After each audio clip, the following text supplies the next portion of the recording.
Hello and welcome to a very special edition of IAFA Insider. It's the reason they all play the games.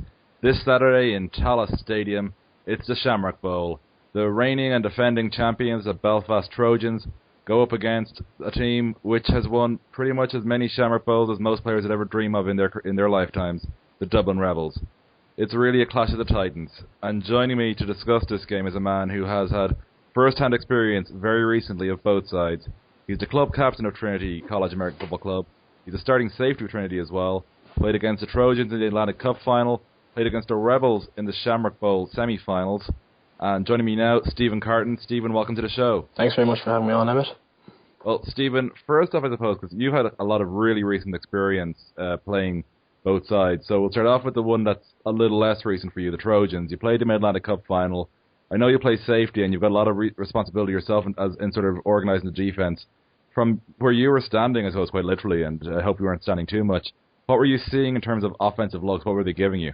Well, what the Trojans were able to do with the skill level of all their O-linemen is that they're able to give you a lot of different looks, and essentially they can start out in the same formation and they can run 3 or 4 plays out of that, and that's just kind of how they get you. I mean, you think they can just go run all the way down the field and then just play action with that last play and can get a touchdown on you. I mean, easy as that. I mean, they've got such a large squad and such a physically large squad as well that, I mean, it almost makes it easy for Colvin to slip in behind his blockers and the fullback up there as well. So they're a very physical team, which unfortunately we didn't match up against quite well after playing just the day before. But like I said, their O-line generally kind of provides the platform for their run and pass game. And so, like, from your position as a safety, like, what were the big challenges for you in the day, like, in that respect? Well, reading their O-line first off, usually you kind of, if you see the O-lineman kind of shoot up and come out at you, you're kind of expecting a run, but they trained their offensive linemen very well up there, and I mean, they got us on a couple of play actions a couple of times, and the defense got caught looking and got caught napping, and we got caught out. I suppose your offense is kind of known for having a fair bit of pace to it. I think that's pretty widely acknowledged. How did they shut you guys down in that final? Unfortunately, we had our Rob McDowell was actually injured for that game. He'd torn his ACL a few weeks beforehand and actually tried to play the game the day before that. And then our starting quarterback throughout the year, he actually broke his hand and fractured his elbow during that Trojans game. So, I mean, they were just flying through. I was playing a bit of running back in that game as well, and just it was hectic in our backfield, to be honest. And, like, was it as much issues as you guys had, or were there some really, tough looks coming at you from the Trojans? Like, were they going 4-4, 4-3? What were you seeing from them? From what I could see, I think it was a 4-4 anyway. I mean, they always just seem to send one more guy than you have to block anyway, and it worked for them because their guys have a bit more experience, and I think they were a bit more rested after the day before as well, whereas we had a pretty small, I think we had about half the squad that they did on the Saturday anyway, and that really showed on the Sunday when it started getting late in the game and they could just kind of do whatever they wanted. And the Rebels, obviously, you played them in the semi-final. You were seeded, of course, having won the IAFL South. But I suppose, again, looking first at your main role on defence, what were they really doing to you guys in offence? Like, where were the challenges coming?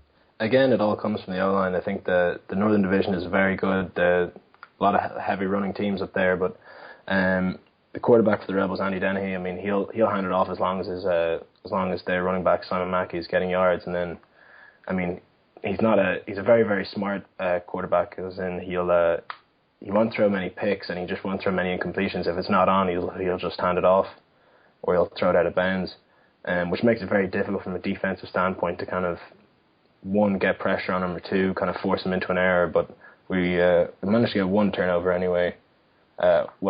One interception anyway, and then another fumble recovery. But and in your role as safety, were you finding you were doing a lot more run blitzing than covering the pass?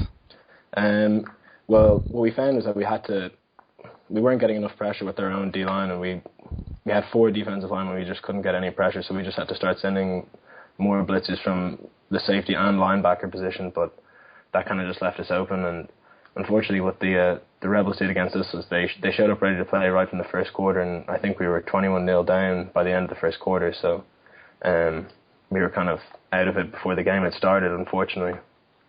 And I suppose then, again, offensively, I know you guys had some injury issues. Like, what were the Rebels doing to shut you down? Was it basically the D-line trying to bring the pressure again, like the Trojans did? Yeah, it was essentially. They just got a lot of pressure, and the only place, I mean, running the ball was always going to be tough against such a physical kind of defensive front seven of the Rebels. But where we did have success was long passes against what I think is quite a relatively new kind of defensive backfield for the Rebels. So I mean, we had Rob McDowell playing in that game, and I think he had 4 or 5 receptions for well over 100 yards anyway. I suppose that brings me nicely on to like where the battles are going to be, because obviously you described two teams who have some serious meat on both sides. So the nature penetration they got, I suppose, and in terms of protection they got, won't really be quite the same advantage they had over you guys. Obviously, that's not meant to be any disrespect to Trinity, but it's different types of matchups. So do you see that secondary of the Rebels as being a key battleground? Well, yeah, I think McKelvey, the Trojans quarterback he's shown that he's more than able to pass the ball, and he's I don't know how many passing touchdowns this year, but he's very kind of hard to read because he doesn't have a number one receiver. He has a lot of kind of receivers, and what their receivers do more so than I've seen any other receivers in the league, they follow through with their blocks. They don't just let cornerbacks kind of go in and make a tackle. Their wide receivers are very physical in the run game as well. That's one of the things Sam Monson, who's been a previous guest who's played both teams, said, like, they're probably the most physical receiver set he's seen in his years playing. Would that be your view as well? Like, yeah, definitely. I mean, you just kind of, you have these guys and they come up and they block you and they block you and they block you, and then, like I said, it's play action. They fake blocking you and they just go in behind you, and you're left looking pretty foolish. I suppose on offense then, really, like, what? Because obviously that's a big weapon the Trojans are going to have. On offense, what are the Rebels going to have to do to try and get some points on the board? I don't think they should be asking us. We didn't get any, but I think what the only time we seemed to kind of be getting yards was kind of some of the shorter passes, but then we almost had. I think just the Trojans' defense was so tough, and they play they're able to rotate guys, and their linebackers are very intelligent, they're kind of very well able to read the play, and we had a lot of turnovers that day, unfortunately, but that was kind of due to the pressure and fatigue at that stage. But I think for the Rebels, they have to set up the run game. Without their run game, they're going to find it very tricky to just try and pass it over the Trojans without a run game. So, because obviously we focus on, like, you know, potential openings. Is it really going to come down, though, in terms of who gets that dominance at line of scrimmage? I think so. I mean, whoever wins that battle there, I mean, they've just got such a clear path to victory. Then, I mean, it's a battle of strength, which should make for a good final. I think the Trojans O-line and the Rebels D-line, I mean, no one in the league wants to go up against either of those. So, I mean, those two going against each other in the final should be good. And I have to bring up special teams, because I know Owen Cunningham forgot to mention that you guys had a great punter. So he wanted to make sure that I ask you guys about special teams in this game. Did the special teams on either side stand out to you in any way, either, you know, in returning or kicking game? Well, the Trojans, I mean, they're one of the few teams who take their point afters, and I mean, when they're scoring as many touchdowns as them, I guess they got a lot of practice. But I think their punt returners especially are pretty dangerous. I think they've scored a few touchdowns off of punt returns, and then Gary Somerville, I think it was, might have scored a touchdown against us on a punt return. That'd be the Rebels, of course. For the Rebels. But, I mean, both teams, I mean, you've got to be good in all three phases of play to get this far, and it only takes, especially on the special teams, it only takes one kind of misplay, one missed tackle for a touchdown. So I think both teams will be happy to kind of go out there and just give it their all and do their best. One, to not make a mistake, but two, to just try and actually go out there and win the game with a special play on special teams. And Stephen, before I ask you about making a pick and how you see the game going, you brought up, like, the injury attrition you guys had this year. Like, for a team that's lasted this long to make it to the Shamrock Bowl, you're talking 10, 11 games in the season, depending on whether they had Atlantic Cup duty or not, or if they played the bye week, the wild card round, in the playoffs. Like, how important, like, will that sort of come into play? Like, basically having a deep squad and being able to deal with the attrition. Well, both squads are relatively big, especially for Irish squads anyway. But I think the Trojans definitely have the advantage in that area, just because they've just got so much depth all over the field. And I mean, when they're bringing on their fourth and fifth string receivers, I mean, they're not just bad guys. They're just unfortunate to be like behind on the depth chart to better receivers. And I think once the Trojans were able to get an early lead against most teams, and I mean, that's how they have so many touchdowns to so many running backs this year. I mean, Colvin, however well he played, he must be frustrated having to be taken out halfway through a game.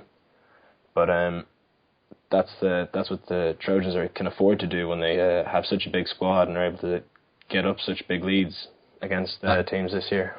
And I'm going to ask Stephen for his prediction in a minute, but just before I do, because I know whoever he picks to lose is going to feel they've been mocked in some way, or they're going to have a grudge against Stephen and Trinity for this. Guys, don't have a grudge against Stephen and Trinity. Have it against Morris Cosgrave. He produces this show. All grudges go towards Morris. He's going to kill me for this as well. So, Stephen, with Morris taking the blame for you, how do you see this game going, and who are you picking to win? Honestly, I can see it being a pretty tight affair for the first quarter or two. As much as these teams will want to go out and get an early lead, both of them know that giving away a costly mistake to start, just an unforced error, something like a fumbled snap or something like that, could really like change momentum. But I think just you kind of have to go with the Belfast Trojans in this game. I mean, I think they're on a 12 or 13 win streak at the minute. I mean, that's this season and last season, so they just keep on winning games, and with the squad they have, I mean, you can't really see past them, I guess. Well, thank you, Stephen, for joining us on the show today. And that was Stephen Carton, who is the captain of Trinity American Football Club. This isn't quite the last episode of the season. We will be covering IAFL 1 later in the summer. But, of course, thanks to everybody who has been tuning in. It isn't the end of the coverage by any such imagination, because, of course, there is the Shamrock Bowl this weekend. For all the information about the game, please go to americanfootball.ie or check out the IAFA on Facebook. They have all the details regarding ticket sales and discounts and the likes about that. It is, of course, going to be a cracker. I'll be there, so please do say hello and tell me you listen to the show, even if you don't. And follow me on Facebook at Action81. But for now, when what is our de facto season finale, because it'll be a few weeks before we're back on air, thank you to all of you for listening throughout the year. I know we've had technical difficulties over the year, but we've really come through it, and you guys have been great listeners for giving us feedback. You've been both positive and negative, but when it's negative, it's constructive. So thank you all, and for the IAFA and for Action 81 who co-produced this show, I've been Emmet Ryan. Thank you for listening.